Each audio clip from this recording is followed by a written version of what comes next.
Apocalipse capítulo 13, versículo 1. E eu pus-me sobre a areia do mar, e vi subir do mar uma besta que tinha 7 cabeças e 10 chifres, e sobre os chifres 10 diademas, coroas, né?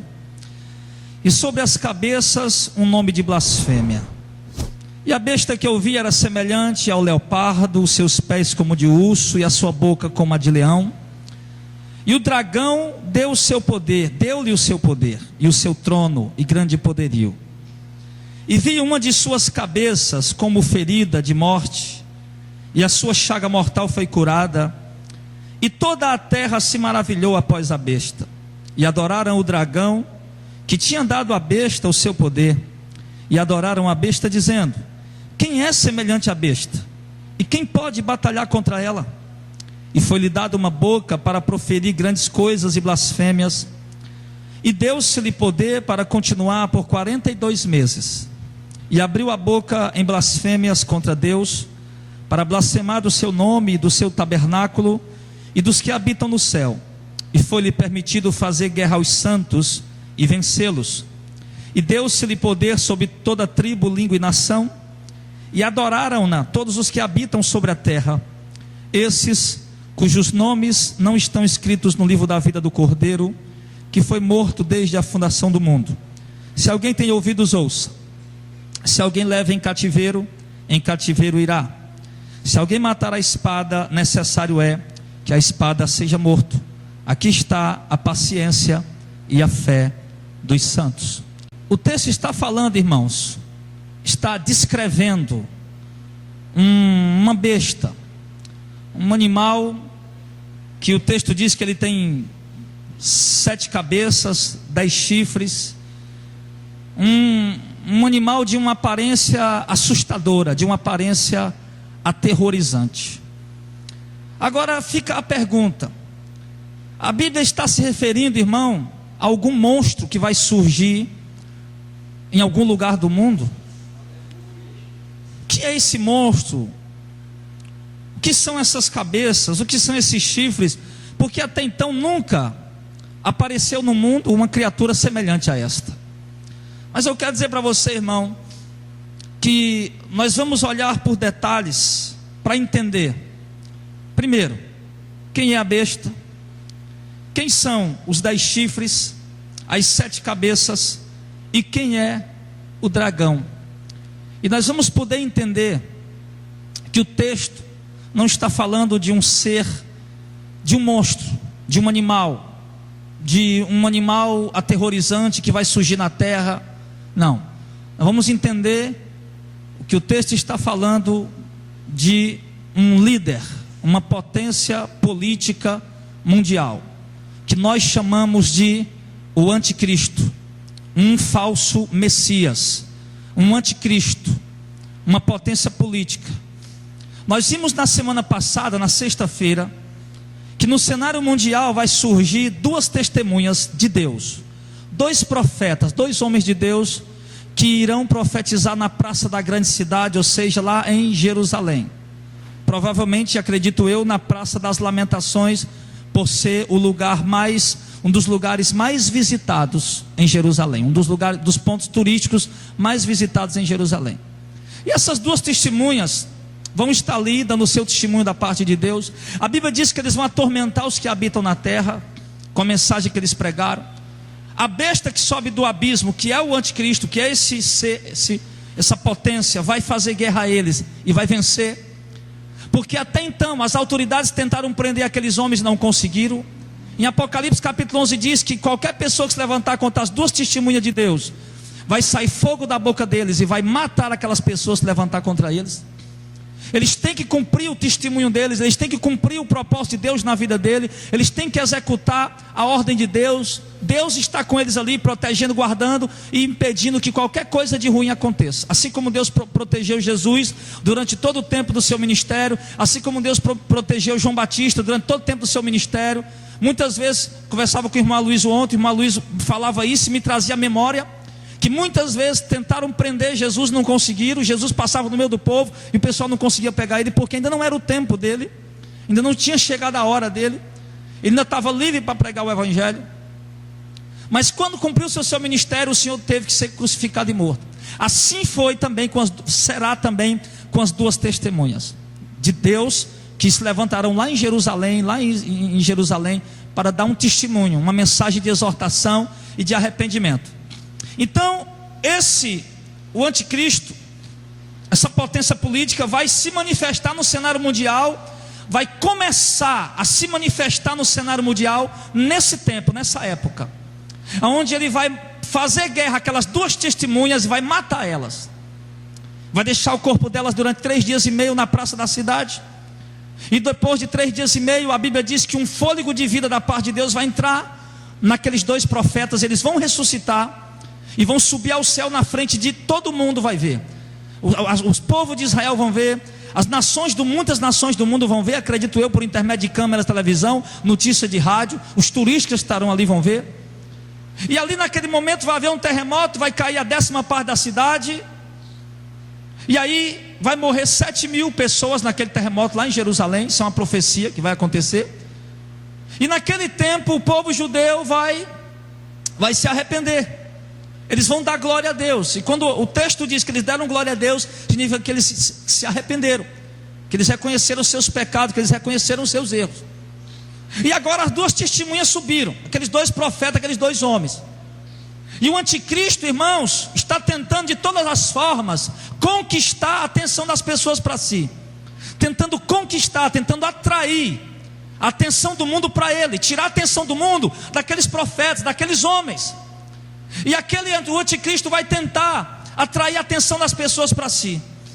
E aí, meu irmão, para que o anticristo, o cenário propício, o cenário adequado, favorável para a ascensão do anticristo, para a manifestação desse político, é um cenário de crise. O mundo precisa estar vivendo em crise para que ele se manifeste. O mundo precisa estar vivendo em caos para que ele se manifeste. O mundo precisa estar vivendo em guerra. O mundo precisa estar vivendo em perturbações, em mortes, assassinatos, em revoluções, em protestos. O mundo precisa estar vivendo um caos financeiro. O mundo precisa estar vivendo, irmãos, uma crise global, para que o anticristo chegue, se manifeste e venha ganhar a atenção daquelas pessoas, quando ele chegar para resolver todos os problemas do mundo, problema mundial. Só que isso nós vamos ver só sexta-feira que vem. Hoje nós vamos ver o que? Depois que as testemunhas de Deus subiram para o céu, como é que fica o cenário agora mundial? O cenário mundial agora é um cenário de caos, é um cenário de perturbações, é um cenário de guerras, de conflitos, um cenário de crise financeira. E então, nesse momento, essa besta, ela sobe do abismo. E aí vamos ver agora, porque o texto diz que ela vem trazendo, é uma besta que tem 7 cabeças, tem 10 chifres. Então vamos ver, irmão, quem é essa besta. Essa besta, irmãos, em Apocalipse capítulo 17, versículo de número 9, vamos para lá. Apocalipse 17, verso 9.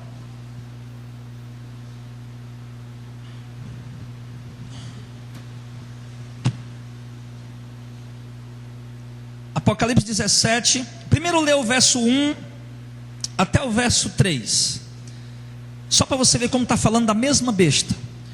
E veio um dos 7 anjos, que tinha uma das 7 taças, e falou comigo, dizendo: vem, e eu te mostrarei a condenação da grande prostituta, que está sentada sobre muitas águas, com a qual se prostituíram os reis da terra, e os que habitam na terra se embebedaram com o vinho da sua prostituição. Levou-me em espírito a um deserto, e vi uma mulher sentada sobre uma besta de cor escarlate, estava cheia de nome de blasfêmia, e tinha 7 cabeças e 10 chifres. A mesma besta, só que agora ela parece com uma mulher, uma prostituta sentada em cima dela. Isso aqui já vai ficar mais para frente, quando a gente poder, sexta-feira que vem a gente conclui a parte da besta, que vai entrar outra besta de 2 chifres. A gente conclui e depois a gente vai passar para essa prostituta montada nessa besta. Por que é que a prostituta está montada na besta? E quem é essa prostituta montada na besta? Mas enfim, Isso aqui eu li para mostrar para você que Apocalipse 17 está falando da mesma besta. Agora no verso 9, aqui há sentido que tem sabedoria. As 7 cabeças são 7 montes sobre os quais a mulher está sentada, e são também 7 reis. 5 já caíram, um existe, o outro ainda não é vindo, e quando vier convém que dure um pouco de tempo. E a besta que era e já não é ela também o 8º, e é dos 7, e vai à perdição. Então preste bem atenção. A besta, com 7 cabeças e 10 chifres. Que são as 7 cabeças? Primeiro o texto diz que são o quê? 7 montes, e também 7 reis. E os 10 chifres são o quê? Os 10 chifres são 10 reis. 10 reis. Então o que é que nós estamos vendo aqui, irmão? Que aquele monstro que aparece, e a besta, né? Porque tem uma besta que tem 7 cabeças. Nós já vimos que as 7 cabeças são 7 reis. Ela tem 10 chifres. Já vimos que os 10 chifres também são 10 reinos, porque chifre também fala de poder, fala de reino também na Bíblia. E a besta, no verso 11 diz que a besta que era e já não é ela também o 8º, e é dos 7 e vai à perdição. A besta, irmão, também é um dos 7 cabeças, é um dos 7 reis. Só que ela vai ser o 8º rei, ou seja, ela vai reinar 2 vezes. Ela vai reinar uma vez entre os 7, e quando terminar o reinado dos 7, aquela besta que já reinou uma vez vai reinar novamente, sendo ela o 8º rei, só que provindo dos 7. Você está entendendo? Então essa é a besta. É um político, é uma cabeça. A cabeça são reis, então a besta é um político. E as 7 cabeças são 7 reis, os 10 chifres são 10 reinos. Pronto. Não é o monstro, não é o Godzilla, nem aquele outro macaco grande lá do filme, o King Kong. Não é nada disso. Não é o monstro do Lago Ness. Não, é uma potência política. Você entendeu isso, amém, irmão? A besta é uma potência política mundial, composta por 10 reis e mais 7 reis, sendo governado por ela, a besta, o anticristo. Sim, que é dos 7, sendo ele porém o 8º. Então, e por que que eles estão ali, dizendo que parece uma figura só? Quando João viu, ele realmente viu um monstro. A visão que João teve foi um monstro, né? Uma besta, um monstro com 7 cabeças e 10 chifres. Realmente a visão que João teve era um monstro. E essas cabeças, irmãos, estão todas no mesmo corpo. Esses chifres estão divididos entre essas 7 cabeças. E o que é que significa isso, irmão? Estão todos em cima da besta. O que é que significa isso? Uma unificação, um reino unificado, potências políticas unidas. Você está entendendo, amém? Potências políticas unidas. 10 reis mais 7 reis unidos ao anticristo, a besta. Uma união de potências mundiais, potências políticas. E aqui a gente já vê, irmãos, o poder que essa besta vai ter. Que vamos chamar mais de besta não, vamos chamar agora de anticristo. Vocês já entenderam o que é. É um político. É o político que nós vimos que ele é um rei. Então nós vemos, irmãos, já o poder, a potência que será esse reinado, onde 17 reis estarão ali, meus irmãos. 17 reis estarão ali, unidos num propósito, para governar o mundo, para assumir o poder em todo o mundo. O próximo, nós já estamos vendo que ela é poderosa, ele é poderoso. Agora, quem é o dragão? Porque a Bíblia diz aqui, ó, voltando lá para o capítulo 13, verso 2: e a besta que eu vi era semelhante ao leopardo, os seus pés como de urso, a sua boca como de leão. Isso aqui fala, irmão, do poder, o poder que ela tem. A boca de leão, o leão todo mundo sabe que ele é o rei da selva, é o rei dos animais. Ele devora, não tem quem possa lutar contra o leão. Que fala da força dela, do poder dela. Quando diz que ela parece com o leopardo, isso fala da habilidade, da inteligência, da capacidade, E as suas mãos, né? Seus pés como de urso, fala da força, do poder que tem nas mãos. E o dragão deu-lhe o seu poder e o seu trono e grande poderio. E essa besta, irmão, que é o anticristo, ela vai receber para ela esse sistema político, essa potência política mundial, vai receber poder do dragão.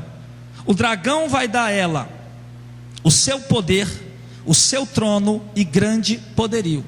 Agora, quem é esse dragão? Quem é o dragão? Vamos ver quem é o dragão em Apocalipse 20, versículo 1 e 2. Quem é o dragão?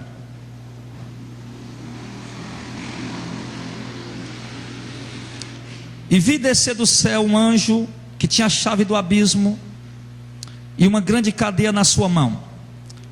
Ele prendeu o dragão, a antiga serpente, que é o diabo e Satanás.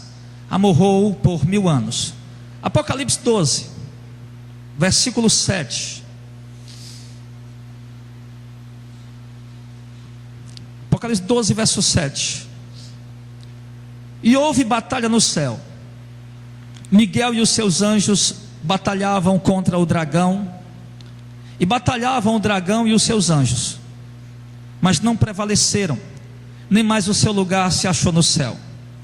E foi precipitado o grande dragão, a antiga serpente, chamado Diabo e Satanás. E o que ele faz? Que engana todo mundo. E foi precipitado na terra, e os seus anjos foram lançados com ele. Amém. Então, querido, o texto Apocalipse 13, verso 2 diz que o dragão dará à besta o seu poder, o seu trono, grande poderio. Quem é o dragão? O diabo, o Satanás. O diabo, esse personagem, esse político, essa autoridade política, essa potência política, ela terá sobre si, ela terá em si a autoridade e o poder do próprio Satanás, do próprio diabo. O dragão vai dar a ele o seu poder, o seu trono, grande poderio. Olha, meu irmão, o que é que nós estamos vendo aqui? E nós estamos vendo outra coisa, que o texto de Apocalipse 7, verso 9 diz: que o diabo, Satanás, é aquele que engana todo o mundo. Querido, por isso que o mundo está enganado, por isso que as religiões estão equivocadas, por isso que a igreja evangélica, cada dia que passa, está afundando cada vez mais. Por isso que a igreja católica caiu no ano 300 depois de Cristo, que ela afundou. Por isso, irmãos, que muitos líderes evangélicos estão afundando. Por isso que muitos estão adotando costumes e dogmas e doutrinas dentro da igreja, que não provém da sã doutrina de Cristo, que não provém dos ensinos dos apóstolos. Por quê? Porque o diabo, Satanás, foi lançado na terra, ele está na terra, e ele é o que engana todo mundo, ele é o que engana o mundo inteiro. A Bíblia diz em Apocalipse 20 que ele vai ser preso por 1000 anos, e depois, quando se passar os 1000 anos, ele vai ser solto para enganar todas as nações que estão embaixo da terra novamente. Sempre que ele se dirige ao Satanás, ao diabo, no livro do Apocalipse, fala que ele está ali para enganar, fala que ele está ali para iludir as pessoas, para persuadir as pessoas, para enganar as pessoas. É esse, irmão, o poder, a eficácia, a glória, a majestade do poder do anticristo. É um governo de engano, é um governo, irmão, de mentira. É um governo que vem trazendo, irmão, mentira, que vem trazendo engano para a sociedade. Só que você não engana a pessoa. Irmão, bebe esse copo aqui, está cheio de... Esse copo aqui tem veneno dentro, bebe aí. Ninguém engana uma pessoa assim. Se eu quiser enganar alguém para beber veneno, eu tenho que dizer: rapaz, bebe essa água aí, está com sede, estou com sede, bebe essa água aí. Água da melhor qualidade. Não, tem um gostinho, não é porque é com gás. É uma água nova que saiu agora aí. para enganar, irmão. Satanás, irmão, ele é perito em enganar, ele é o sedutor das nações. Ele é aquele que seduz, ele é aquele que engana, ele é aquele que ilude. Satanás é aquele que engana o mundo inteiro. Todas as pessoas no mundo que estão equivocadas estão enganadas pela força do diabo, pela força de Satanás. É um poder, irmãos, é um reino de engano. Lá em 2 Tessalonicenses, capítulo 2, quando o texto fala desse personagem, 2 Tessalonicenses, capítulo 2 diz assim: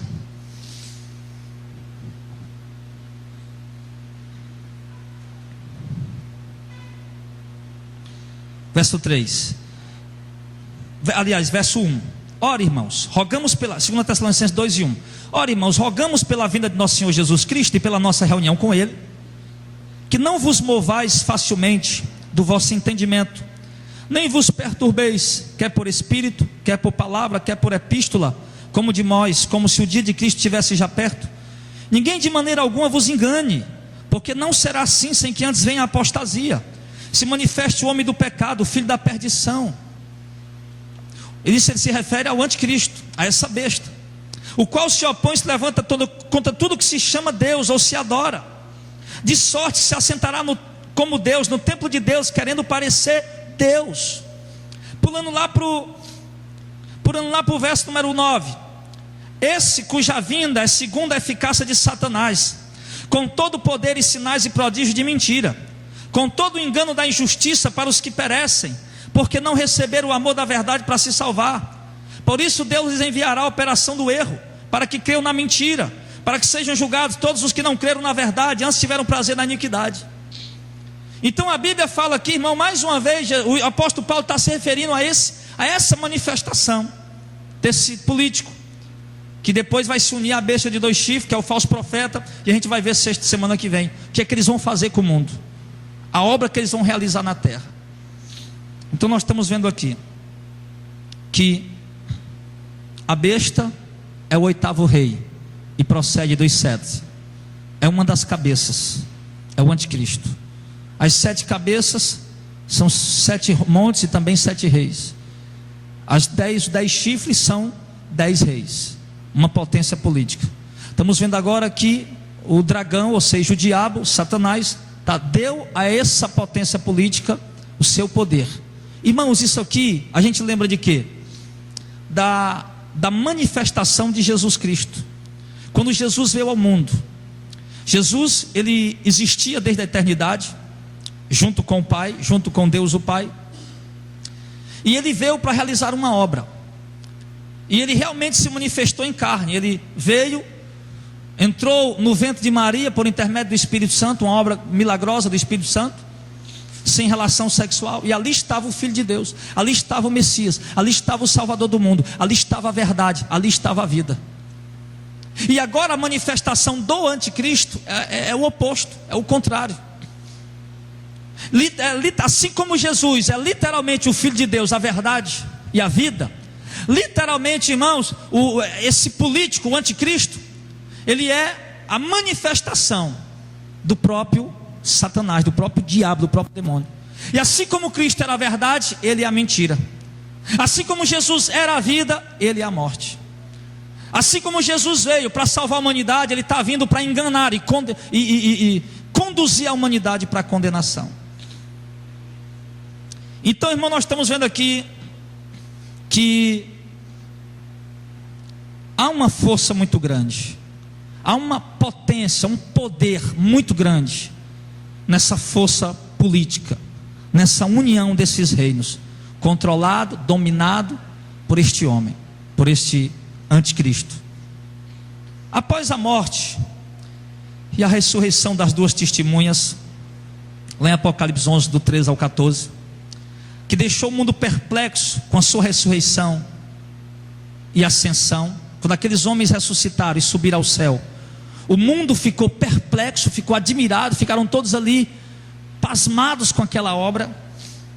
Se manifesta o anticristo, a besta, e ele começa, essa potência política, irmão, ele começa a atrair a atenção das pessoas. Preste bem atenção, porque quando o anticristo, a besta que sobe do abismo, surgiu no cenário mundial, ela surgiu para matar as duas testemunhas.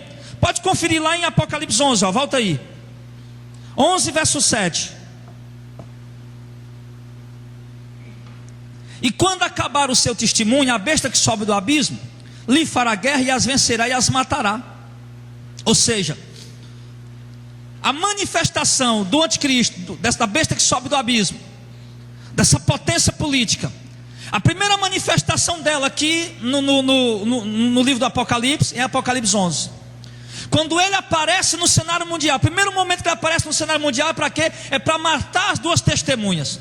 Aquelas duas testemunhas, irmãos, estavam perturbando o mundo com a pregação deles. E agora quando o anticristo chega, aquela potência política chega e mata aqueles dois profetas, o que acontece? Ele ganha a simpatia das pessoas, porque a pregação deles estava perturbando o mundo. E quando ele mata os dois profetas, pronto, todo mundo se volta para ele. A Bíblia diz que o povo começa a mandar presente uns para os outros. Não vão sepultar o corpo dos dois profetas, vão deixar eles lá expostos na praça da cidade, como um troféu. E ali está todo mundo já começando a aclamar o anticristo, aclamar a besta que sobe do abismo. Só que, para surpresa deles, os dois profetas vão ressuscitar e vão subir ao céu. Vão ressuscitar e vão subir ao céu. E aí, meu irmão, nesse momento, o anticristo já perde um pouco a sua popularidade. Por quê? Porque aqueles dois homens que eles mataram como sendo inimigos, agora ressuscitaram. E os homens viram eles flutuando, subindo, voando para o céu, para uma nuvem, para subir para Deus. E agora o anticristo perde já um pouco da sua popularidade. As pessoas já ficam ali com dúvida. Mas ele tem que atrair a atenção das pessoas. Ele tem que seduzir as pessoas para si. Ele tem que atrair, ele tem que ir em busca da glória dele, ele tem que estabelecer o reinado dele, ele tem que ter o mundo inteiro na palma da mão dele, irmãos. Ele tem que fazer alguma coisa para que as nações se curvem diante dele. Esqueça os dois profetas que ressuscitaram. O povo tem que esquecer aqueles dois profetas que ressuscitaram. O povo tem que esquecer aqueles homens que ressuscitaram e subir ao céu. O que o anticristo vai fazer? Ele vai curar.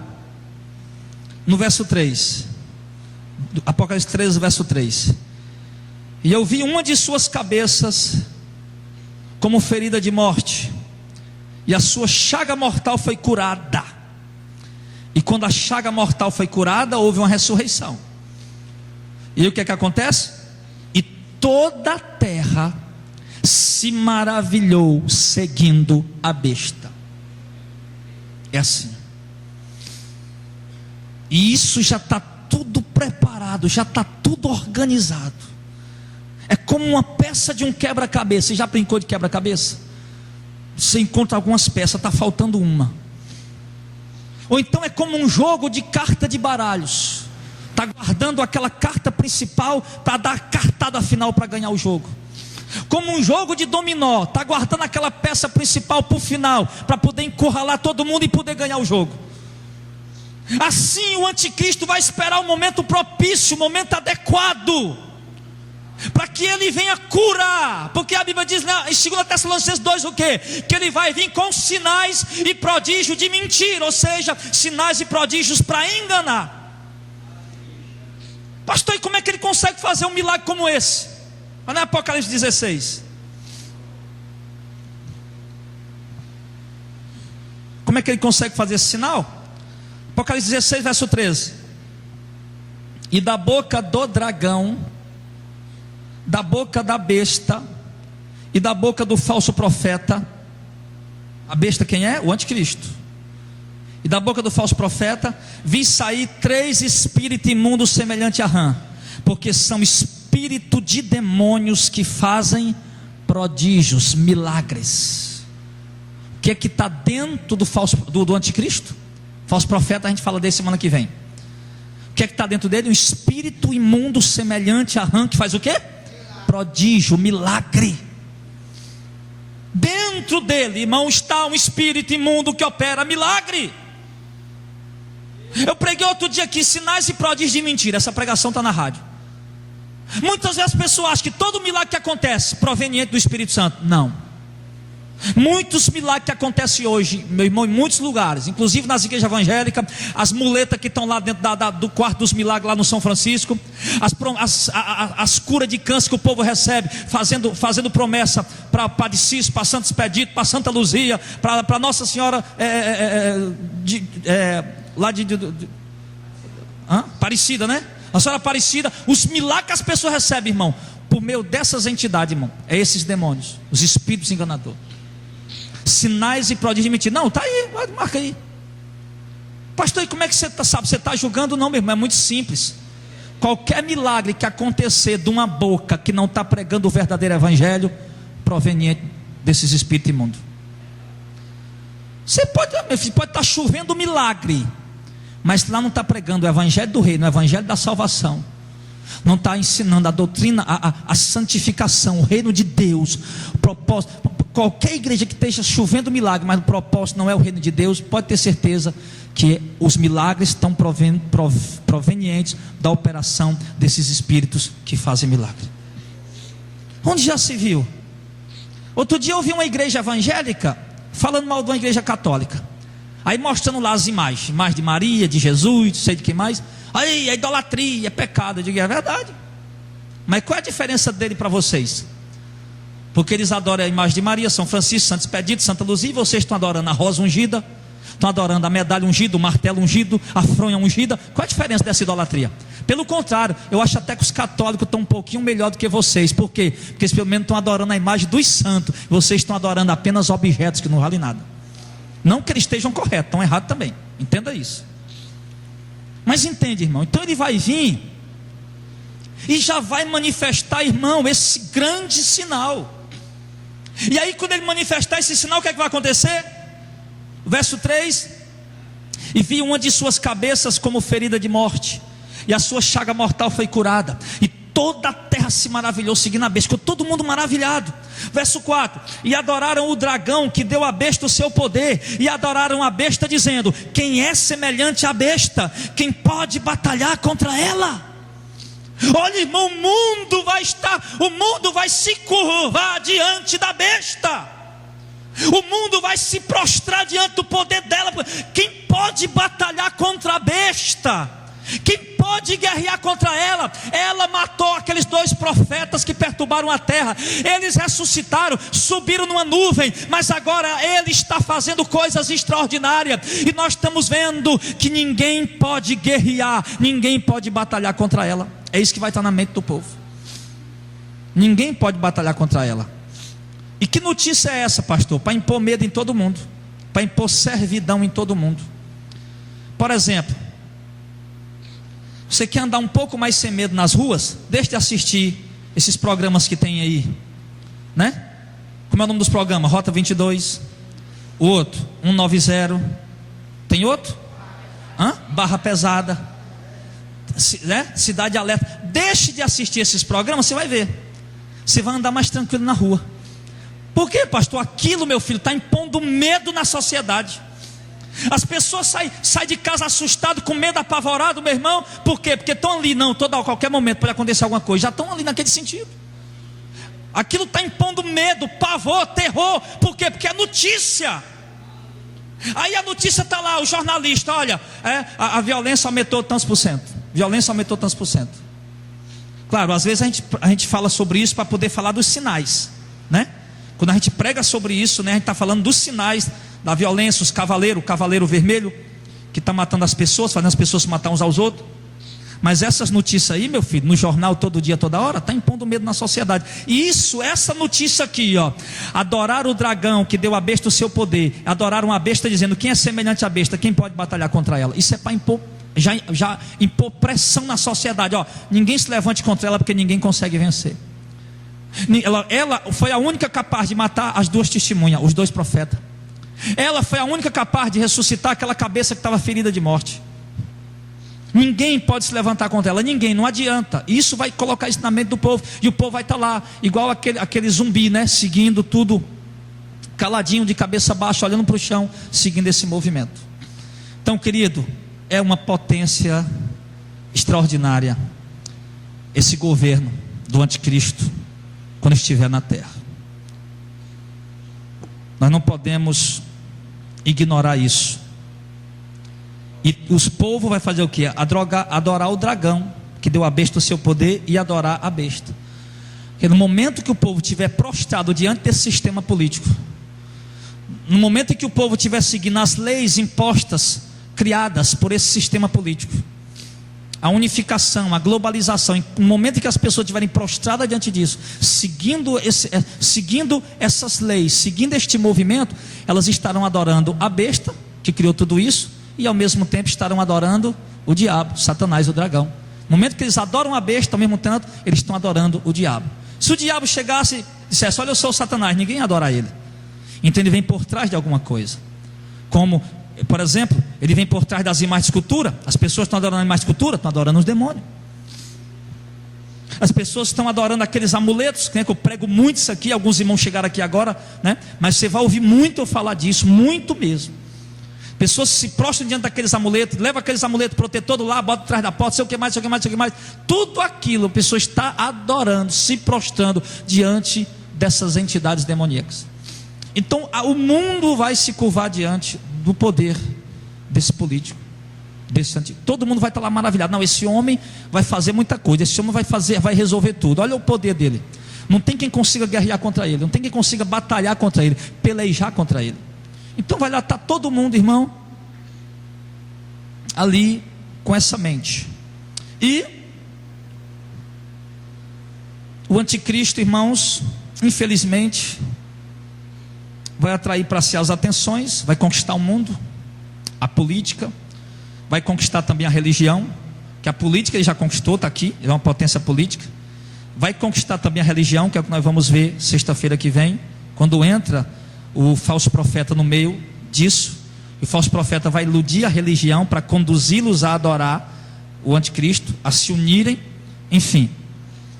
Então ele vai receber permissão para realizar muitas obras contra Deus e contra a igreja, e vai prosperar em tudo o que ele fizer. Vai ser um tempo, irmãos, muito difícil para a igreja, e nós precisamos nos preparar para isso. Precisamos nos preparar para isso.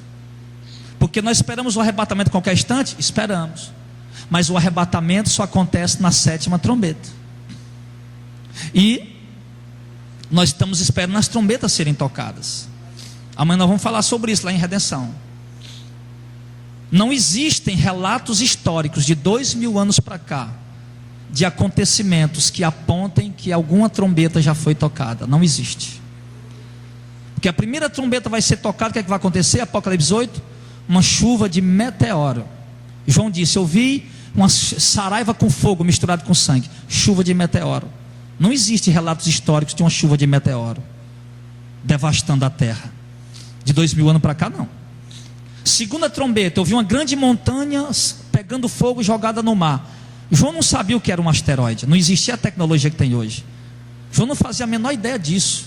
Ele disse uma grande montanha, um asteroide pegando fogo. Por quê? Porque a velocidade que ele vem, sempre que alguma coisa entra, vem do espaço e entra na atmosfera da terra, ele incendeia, ele pega fogo, e ela vai cair no mar, e vai causar desastres sem precedentes, sem paralelos, sem comparações. Não existe relatos históricos de 2000 anos para cá de um asteroide que tenha caído no mar. Existem relatos históricos antes de Cristo, mas de Cristo para cá não. De Cristo para cá não. Então a profecia é de Cristo para cá, não é antes de Cristo. Foi Cristo quem deu a profecia. Então entende uma coisa. E para que se manifeste? Para que Paulo disse aos Tessalonicenses, 2 Tessalonicenses capítulo 2, nós lemos agora há pouco, verso 1 em diante. Paulo diz que antes da vinda de Cristo, não se engane, porque de maneira nenhuma acontecerá o arrebatamento que ele está falando, sem que antes aconteça a apostasia, que nós já estamos vivendo. O povo apostatou da fé, muitas igrejas desviadas do evangelho, mesmo dizendo-se evangélica, desviado do evangelho. E se manifeste o homem do pecado, o filho da perdição, que vai surgir realmente para reinar. Então a apostasia já está aí, mas o homem do pecado, o filho da perdição, nós não estamos vendo ele ainda, ele não se manifestou ainda. Então esse é o momento, é o sinal, e a igreja vai estar aqui. Eu sei que Eu conversei outro dia com um irmão também que prega a palavra, que conhece um pouco também do Apocalipse. A gente conversava um pouco, ele dizia: pastor, olha, com todo respeito, eu acredito que a igreja vai ser tirada antes da manifestação do anticristo. Eu disse: querido, tudo bem, e eu respeito a sua posição. Agora, não há respaldo bíblico algum, não há textos e contextos que provem essa teoria. Não há texto. Eu encontrar um texto isolado é uma coisa. Para mim poder formar uma teoria teológica, eu tenho que ter textos e mais textos e mais textos e contextos. Eu não posso me isolar num versículo e dizer: não, está aqui, esse versículo está dizendo. Não. A não ser que exista, que seja uma doutrina que não existe outros versículos, aí tudo bem. Mas essa aqui está recheada, mostrando que realmente a igreja vai estar aqui. E tanto é que vocês vão ver agora que a igreja vai estar aqui. Então, irmão, esse político, essa potência, ele vai fazer muitas obras contra Deus, contra a igreja, e vai prosperar naquilo que ele fizer. Aí no verso 5 ao 10 diz assim, ó: olha o poder dele agora contra a igreja. Olha o que é que ele faz, verso 5 e diante. E foi-lhe dado e foi-lhe dado uma boca. Troca aqui água para mim, por favor. Caiu uma borboletinha dentro. Verso 5. E foi-lhe dado uma boca para proferir grandes coisas e blasfêmias. Blasfêmia, irmão, é insulto contra as coisas santas e sagradas. E deu-se-lhe poder para continuar por 42 meses. E abriu a boca em blasfêmia contra Deus, para blasfemar do seu nome e do seu tabernáculo e dos que habitam no céu. Olha aqui, vai ser dado a ele uma boca, poder, liberdade. Quando diz que vai ser dado a ele uma boca, vai ser dado a ele voz, provavelmente na mídia, ou provavelmente não, com certeza, esse homem vai ter poder na mídia mundial, nas televisões, nos jornais, nos rádios, na internet. Ele vai ter poder, ele vai controlar tudo isso. Essa potência vai controlar tudo isso. E ele vai ser dado a ele uma boca, liberdade, para blasfemar de Deus, blasfemar do santo nome de Deus, do tabernáculo de Deus e dos que habitam no céu. Então esse homem, irmão, ele vai blasfemar o nome de Deus.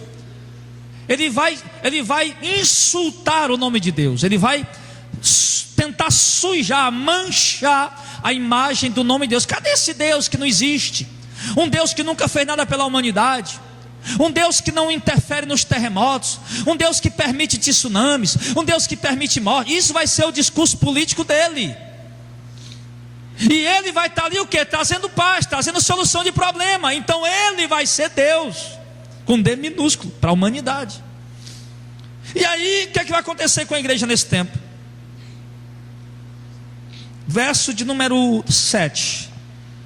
Foi-lhe permitido fazer guerra aos santos. Quem são os santos? A igreja, não é aqueles quadrozinhos pregados na parede, não. O santo é a igreja, é o povo de Deus, são vocês, somos nós. E foi-lhe permitido fazer guerra aos santos e vencê-los. E deu-se-lhe poder sobre toda a tribo, língua e nação. Olha aí, vai ser dado poder a ele para fazer guerra contra os santos, contra a igreja, e vencer. Ele vai se levantar contra a igreja e vai prevalecer contra a igreja. Ele vai se levantar contra a igreja e vai vencer a igreja. Vai devastar a igreja, vai assolar a igreja. Sim. E o poder dele para vencer os santos. E também deu-se-lhe poder sobre toda a tribo, nação e língua. Ou seja, poder sobre todo mundo, todo. Ele vai exercer poder sobre toda a nação, tribo, língua. O que é isso? Sobre todo mundo, sobre todas as partes do mundo, reinos, nações. E adoraram-na todos os que habitam sobre a terra, a esses cujos nomes não estão escritos no livro da vida do Cordeiro, que foi morto desde a fundação do mundo. Se alguém tem ouvidos, ouça. Se alguém leva em cativeiro irá. Se alguém matar a espada, é necessário que seja morto a espada. Aqui está a paciência e a fé dos santos. Aqui está a paciência e a fé dos santos. Nesse tempo, nesse momento, será o tempo da igreja provar a sua fé.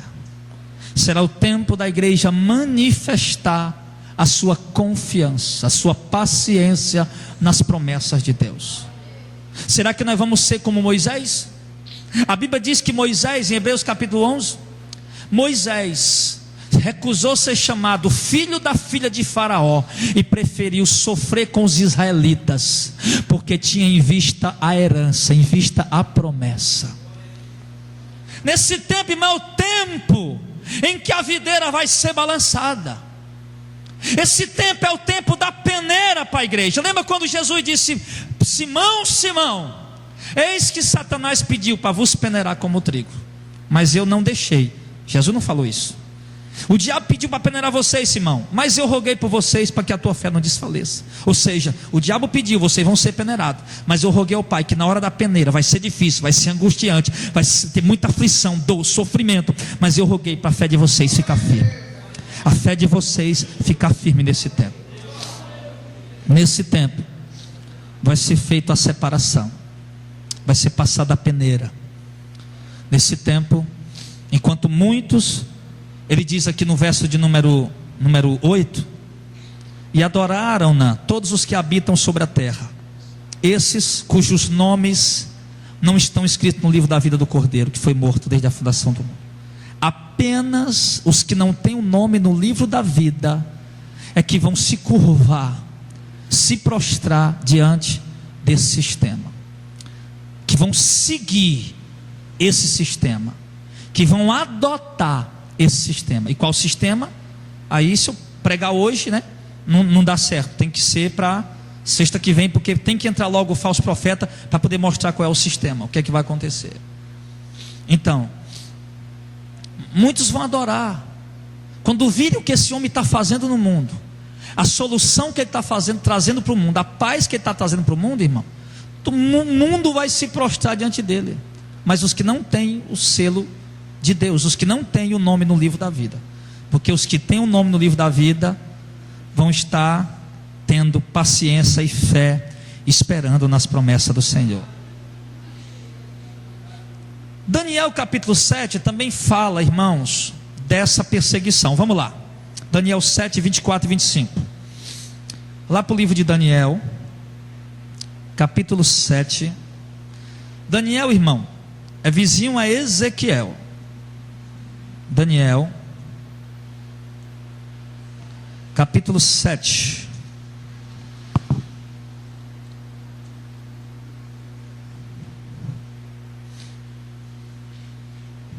verso 24 e 25.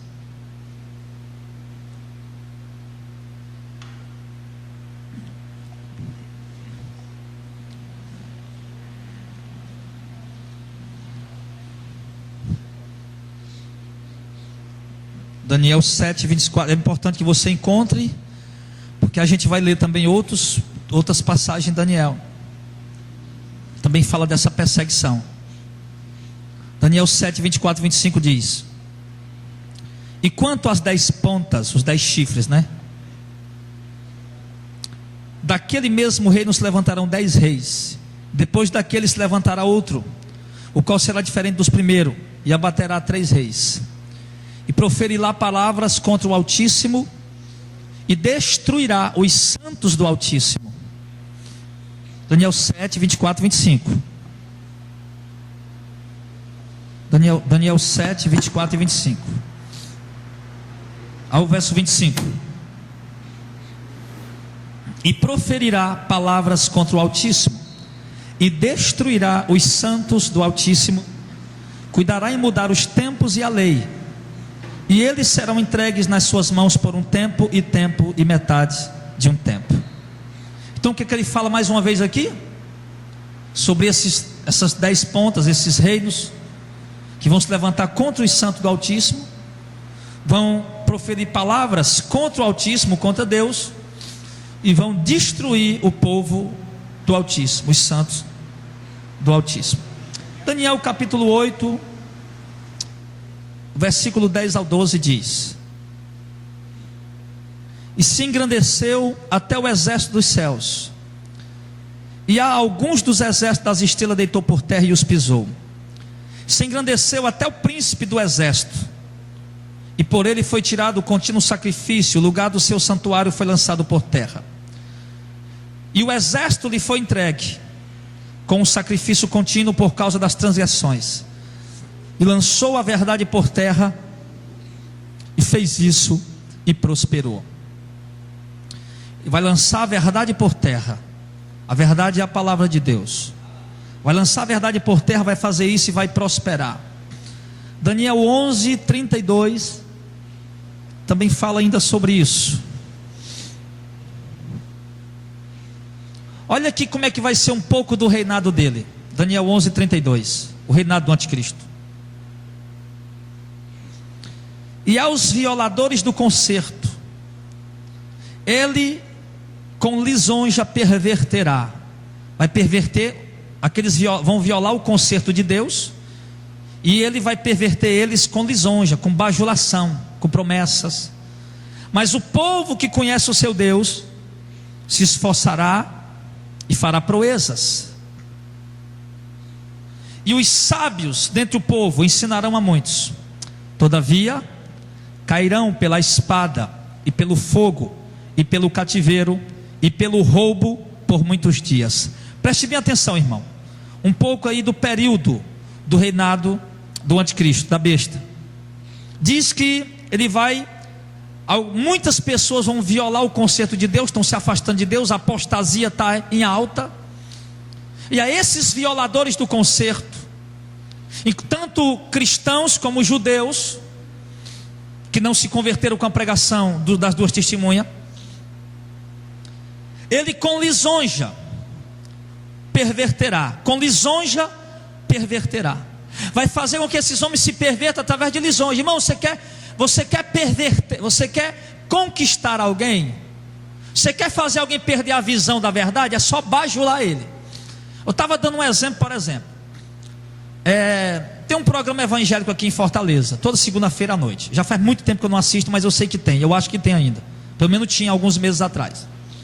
Aquele programa, se você assistir aquele programa, é um programa de lisonjas, de bajulação. Outro dia, quando eu assisti, estava lá sentado um pastor, um padre, aliás, 2 pastores e um padre, e todo mundo estava só rasgando um cedo um para o outro, estava só bajulando um ao outro, só ali palavras, aquela... Por quê? Porque é o sistema que está desse jeito. Hoje, meu irmão, quando você começa a pregar contra a apostasia da igreja, o pessoal joga pedra em você, ele cospe, né? Enfim.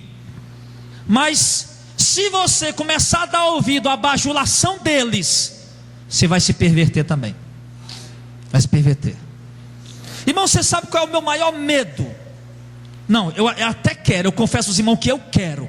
Mas sabe qual é o meu maior medo? É fazer aliança com pastores. Com pastores. Por quê? Por exemplo, outro dia um pastor chegou para mim.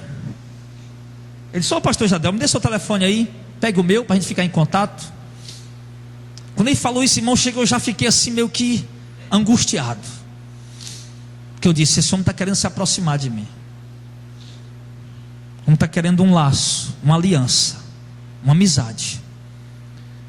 E aí eu comecei a ouvir as pregações dele, o movimento da igreja dele. Eu disse: não, isso é heresia. Ele prega heresia. O movimento da igreja dele é herege. E eu ouvi ele pregando na rádio. Aí meu filho, quando ele falou isso para mim, que eu ouvi ele pregando na rádio, meu Deus, quando eu cheguei, o dia de eu pregar, que era exatamente sobre o movimento pentecostal, meu irmão, já veio aquela voz lá dentro de mim: tu vai pregar isso aí, rapaz? Tu vai já ferir o homem lá, tu já vai ir contra o homem lá, tu já vai pregar isso aí. Veio aquela voz dentro de mim. Ou seja, não vou pregar isso aqui não, porque se eu pregar isso aqui, eu vou atingir o pastor lá que é meu amigo. Não, eu também não vou pregar, dizer que o dízimo não é mais obrigatório não, porque se eu pregar dizendo que o dízimo não é obrigatório também, eu vou também agredir o pastor que é meu amigo. Não, também não vou pregar contra a campanha, contra os amuletos, contra a idolatria evangélica também, porque eu vou atingir esse pastor e aquele pastor que são todos meus amigos. Aí, meu filho, eu vou me perverter também. Mas então eu prefiro não fazer aliança com eles, eu prefiro não me prostrar diante das lisonjas, das bajulações. Prefiro perder as amizades, mas eu quero servir a Deus. Mas vou dizer uma coisa para ti, irmão, é muito difícil isso. Tu prega, rapaz, por exemplo, eu vi aqui, como é o nome do irmão? Heitor? Eu vi o irmão Heitor pregando aqui uma heresia. Aliás, o irmão Heitor está falando mal de mim, está aqui com raiva de mim, falando mal de mim. Para mim chegar e pregar contra o que ele está pregando é fácil demais, ele já tem raiva de mim. Agora, se o irmão Heitor é meu amigo, se o irmão Heitor é meu parceiro, meu chapa, anda comigo, braço a braço, não vou pregar isso aqui, porque o irmão Heitor pregou, não posso pregar. Você está entendendo, irmão? O anticristo, ele vai perverter a fé do povo através de bajulações. Por que a igreja que prega a santidade tem pouca gente? Por que a igreja que repreende as pessoas mude de vida, transforme, seja mulher de Deus, seja homem de Deus, bota essa língua para dentro, deixa de ser fofoqueiro, irmão, ajeita essa tua roupa, deixa de ser sensual? Por que essa igreja tem pouca gente? Porque a igreja que não está bajulando, está tentando preparar a igreja, santificar a igreja para entregar para Cristo. E a igreja dos bajuladores: não, meu filho, você é empresário, dê seu dízimo aqui que você vai ficar tudo bem. Opa, não, meu filho, não, amém, amém, não, irmãzinha, o seu corpo é bonito, você tem que mostrar mesmo. Pode ir para a praia de biquíni, vá lá, pegue bronze, mostre lá seu corpo. Não, pode ir, a vida é para se viver, nós temos que ser felizes. Aí essa igreja está cheia de gente, porque é uma igreja de bajuladores. Isso é operação, irmão, já do espírito que vai operar no anticristo, o espírito de bajulação. Então, enquanto no verso 32 diz: os violadores do concerto, ele com lisonja perverterá, mas o povo que conhece o seu Deus se esforçará e fará proezas. Amém? Tem um povo que conhece a Deus aqui, diga amém. Então nós vamos se esforçar e vamos fazer proeza nesse tempo. Vamos se esforçar contra toda bajulação, contra todo paparicado, contra toda nhenhenhê. Vamos, meu irmão, para com isso, com bajulação, com elogio. Para com essa história, meu filho. Vamos parar com isso, vamos pregar o evangelho, vamos avançar para o reino de Deus. O povo que conhece o seu Deus se esforçará e fará proezas. Verso 33: os sábios dentre o povo ensinarão a muitos. É isso que vocês vão fazer. Vocês que conhecem a verdade, vocês têm a sabedoria de Deus, vão ensinar a muitos. Porém, saiba de uma coisa: todavia cairão pela espada e pelo fogo. Que é isso? Vão ser assassinados, queimados, degolados, e pelo cativeiro vão ser levados presos para ser torturados, talvez, e pelo roubo, e por muitos dias. É isso que vai acontecer com a gente. Não podemos continuar achando que que ser igreja é uma festa. Não podemos continuar pensando que evangelho é um show. Nós temos que entender que um tempo difícil virá sobre a igreja, virá para a igreja, virá contra a igreja. Um tempo muito difícil, onde ele diz aqui que alguns serão mortos pela espada, degolados.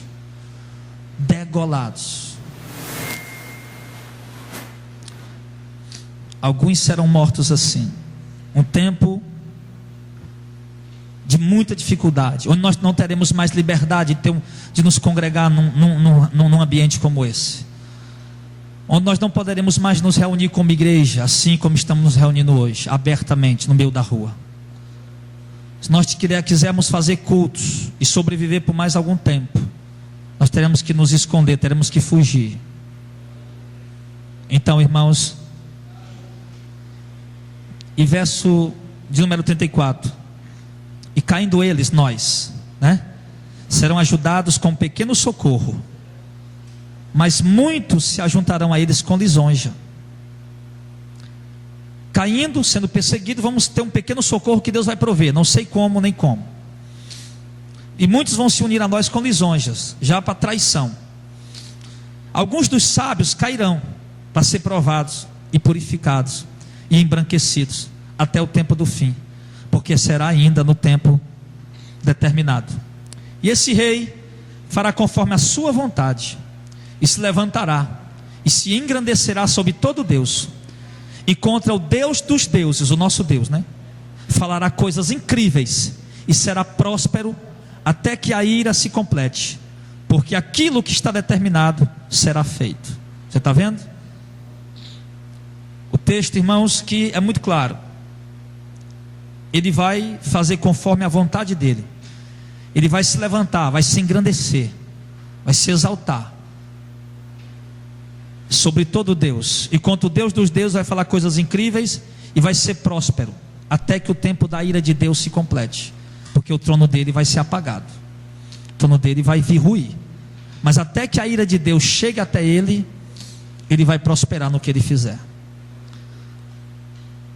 Então vamos parar com esse negócio de achar o seguinte: não, se aquele movimento prosperar é porque é de Deus. Nós não estamos mais em época de falar isso não, irmão. Nós não estamos mais em tempo de dizer, não, se aquele movimento ali prosperar é porque é de Deus. Então todo mundo vai achar que esse movimento é de Deus, que ele vai prosperar. O texto está dizendo que ele vai prosperar até o tempo da ira, enquanto Deus não voltar a ira sobre ele, que se eu não me engano é a quinta taça, Apocalipse 16, acho que é a quinta taça ou é a quarta taça.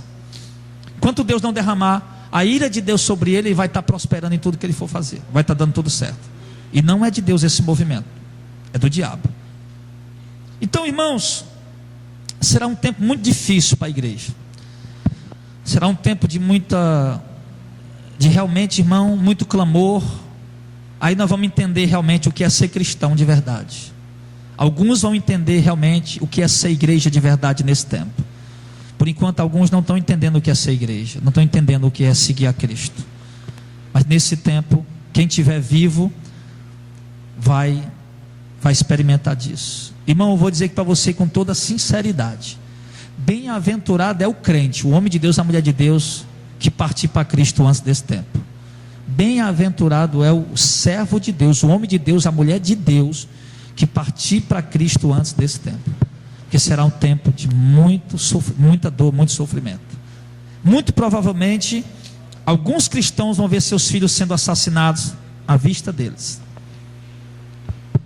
Pais vão ver seus filhos sendo assassinados, torturados diante dos seus olhos, como aconteceu com a perseguição na China, no tempo que Hudson Taylor foi estabelecer as missões na China. A perseguição era tão grande, é porque agora faz tempo que eu li, eu não me lembro mais os nomes, mas existia um grupo de perseguidores lá. Eles matavam os cristãos com machadadas na cabeça. Eles faziam filas de cristãos, e um por um eles perguntavam, se dava a oportunidade deles negar o evangelho, negar Jesus, e aquele que não negava, eles matavam com machadada na cabeça. A biografia do Hudson Taylor conta sobre isso, porque ele foi o pai das missões na China, no interior da China, ali entre os índios, e ali conta a biografia de uma família, uns avós, que eram cristãos, estavam lá com seu neto, e conta que quando o carrasco perguntou àquela criança se ele ia negar a Jesus, e a criança disse que não, alguém disse que escutou só a pancada, aquela pancada do machado na cabeça da criança. Perseguição, como a igreja no tempo dos apóstolos foi perseguido, como os cristãos da Idade Média, da primeira igreja, foram amarrados, banhados em piches, amarrados em postes e queimados vivos para iluminar as ruas de Roma. Como cristãos foram amarrados em cavalos e arrastados durante quilômetros, até que os seus pedaços foram ficando pelo meio do caminho. Como cristãos foram jogados dentro da arena do Coliseu. A arena do Coliseu é um tipo de castelão, é um tipo de estádio, onde se reuniam ali aproximadamente 60 mil pessoas por espetáculo. E qual era o espetáculo? Leões famintos e cristãos para ser devorados, mulheres, crianças, idosos. E quando eles soltavam aqueles leões, os espetáculos, isso é real, irmão, isso é história. E quando eles soltavam aqueles leões, eles corriam para cima dos cristãos, e o leão iam devorando cada um daqueles cristãos, iam comendo, matando. Foram mortos, irmãos, de muitas formas, muitas maneiras. Alguns foram mortos na fogueira, outros foram decapitados. Decapitados é ter a cabeça arrancada. Enfim, então esse tempo ainda voltará para a igreja. Por incrível que pareça, esse tempo voltará até para os países livres, porque hoje, em alguns países do mundo, está acontecendo essa perseguição. Mas isso vai chegar também em todas as nações do mundo. Por quê? Porque o texto de Apocalipse 13 diz que ao anticristo, a besta, foi dado poder sobre toda tribo, povo, nação e língua. Vai ser um tempo muito difícil, irmão. Um tempo de muita angústia para a igreja. Porém a recompensa dos fiéis será gloriosa, aqueles que forem fiéis a Deus.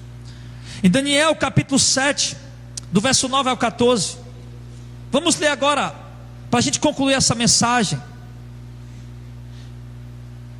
O que é que vai acontecer também? Perseguição, sim, nós vemos aqui. Vai ser dado a ele poder para destruir o povo santo, para matar os cristãos, para matar os crentes, para perseguir a igreja, para matar, para assassinar. Mas também virá o tempo de glória para a igreja que for fiel, a igreja que permanecer dentro da palavra. Daniel capítulo 7, verso 9 ao 14 diz: e continuei olhando, e até que foram postos uns tronos, e um ancião de dia se assentou, e a sua veste era branca como a neve, e o cabelo da sua cabeça branco como a limpa lã. O seu trono chamas de fogo, e as rodas dele fogo ardente. O rio de fogo manava e saía diante dele. Milhares de milhares o serviam, milhões de milhões estavam diante deles. Aqui ele está falando do nosso Deus, irmão. Assentou-se o juízo e abriram-se os livros. Então estive olhando, por causa da voz das grandes palavras que provinham da ponta. Estive olhando até que o animal foi morto, e o seu corpo desfeito, entregue para ser queimado pelo fogo.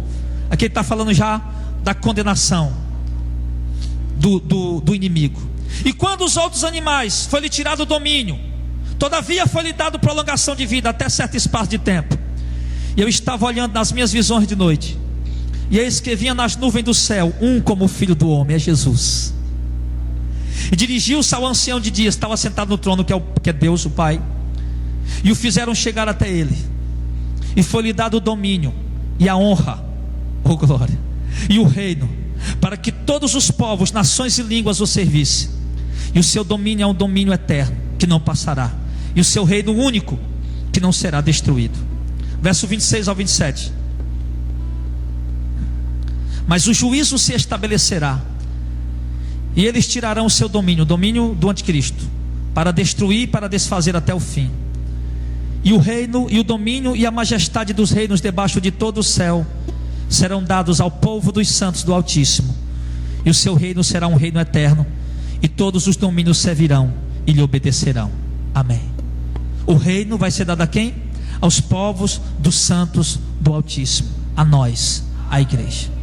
E o reino será um reino eterno, que não terá fim. Daniel 12, para concluir. Daniel capítulo 12.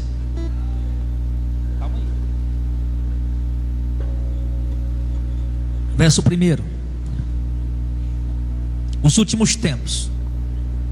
E naquele tempo se levantará Miguel, o grande príncipe, que se levantará pelos filhos do teu povo.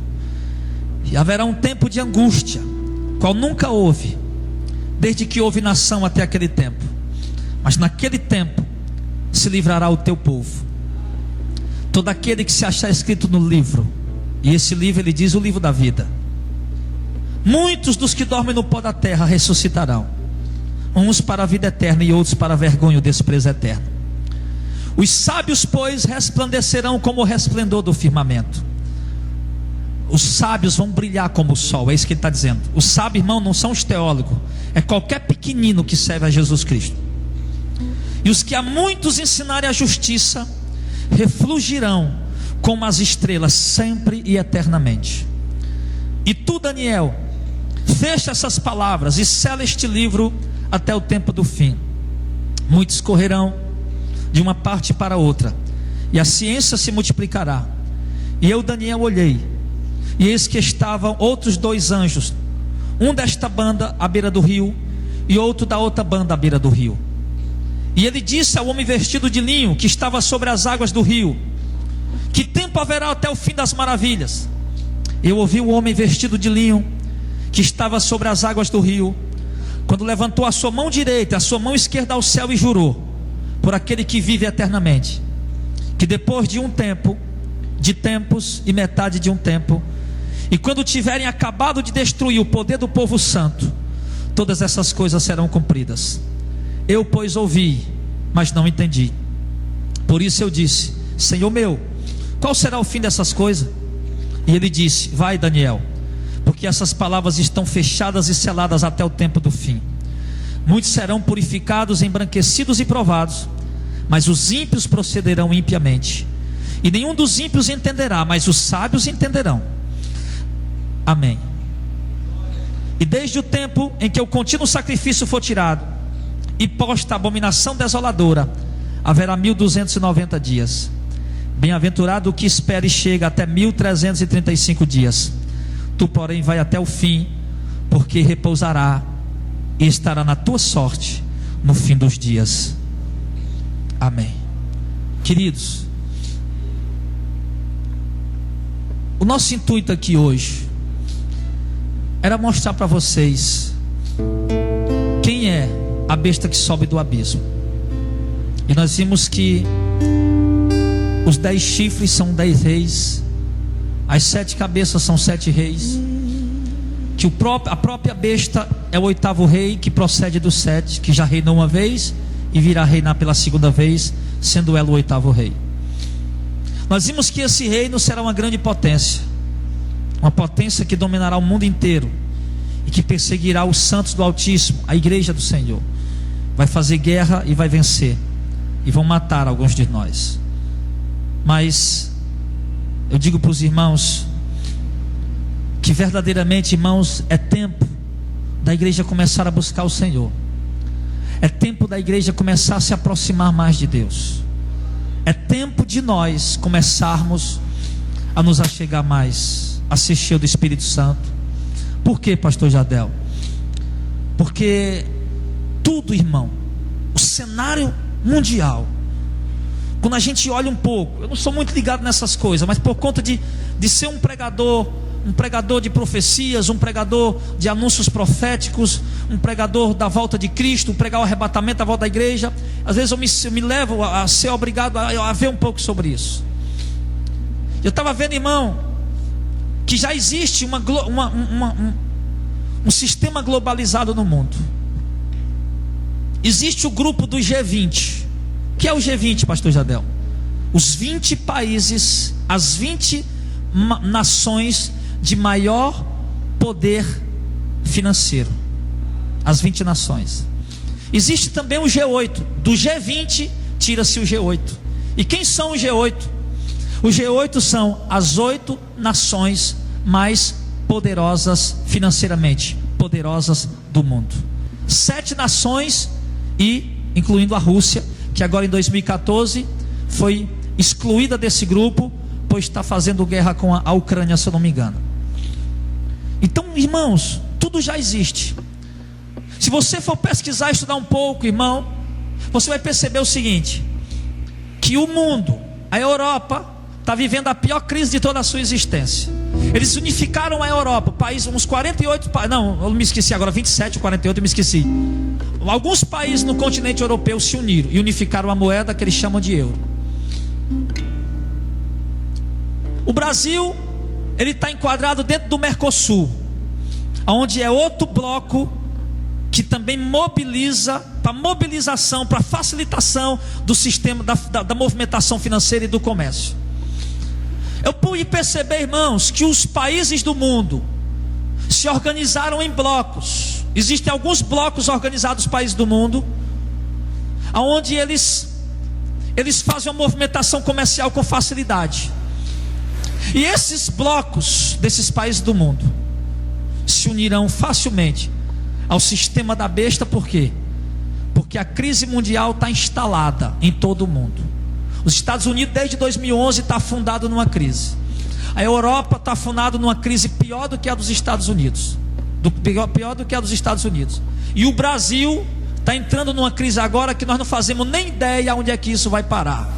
Eu estava falando para um amigo meu hoje, que é empresário, eu estava falando com ele é do ramo de moto. Ele estava falando para mim da crise terrível. Eu falei para ele: olha, basta você andar nas avenidas e você vê o tanto de loja que fechou, tanto de prédio, ponto comercial para alugar. Irmãos, nós estamos vendo apenas a pontinha do rabo da crise que o Brasil está mergulhando.